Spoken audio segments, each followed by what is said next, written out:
પાટણ જિલ્લાના રાધનપુર ખાતે આવેલ જલારામ હોલ ખાતે રાધનપુર શહેર અને તાલુકાના ભારતીય જનતા પાર્ટીના કાર્યકરો દ્વારા ભારતના પૂર્વ વડાપ્રધાન અને ભારત રત્ન શ્રી અટલ બિહારી વાજપેયીજીની જન્મજયંતિને લઈને 25મી ડિસેમ્બરે સુશાસન દિવસ તરીકે ઉજવણીના ભાગરૂપે રાધનપુર શહેર અને તાલુકા ભારતીય જનતા પાર્ટી દ્વારા જલારામ હોલ ખાતે કાર્યક્રમ યોજાયો હતો।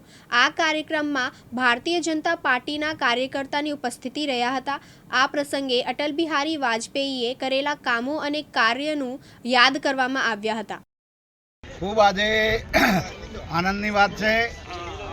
આદિવાસી ભીલ સમાજ દ્વારા જે આજે અહીંયા કોમ્યુનિટી હોલ એટલે આદિવાસી ભવનનો નગરપાલિકા દ્વારા એક ખૂબ જ સુંદર એ ભવન અહીંયા બનવાનું છે।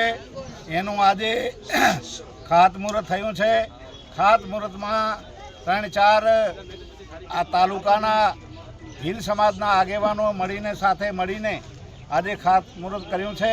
હું આશા રાખું કે એક જરૂરિયાત જેને હતી એ જરૂરિયાતમંદોને નગરપાલિકા દ્વારા એ ખૂબ જ અહીંયા ભવન એ સુંદર બનવાનું છે। એને હું ખૂબ ખૂબ શુભકામના આપું છું અને જલ્દીમાં જલ્દી વહેલી તકે આ ભવન પૂરું થાય।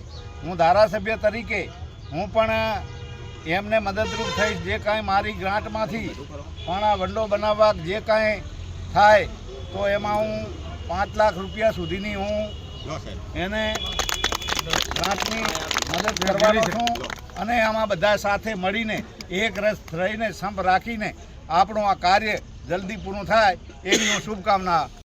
પ્રહલાદભાઈ ઠાકોર, દિવ્યાંગ ન્યૂઝ, રાધનપુર, પાટણ।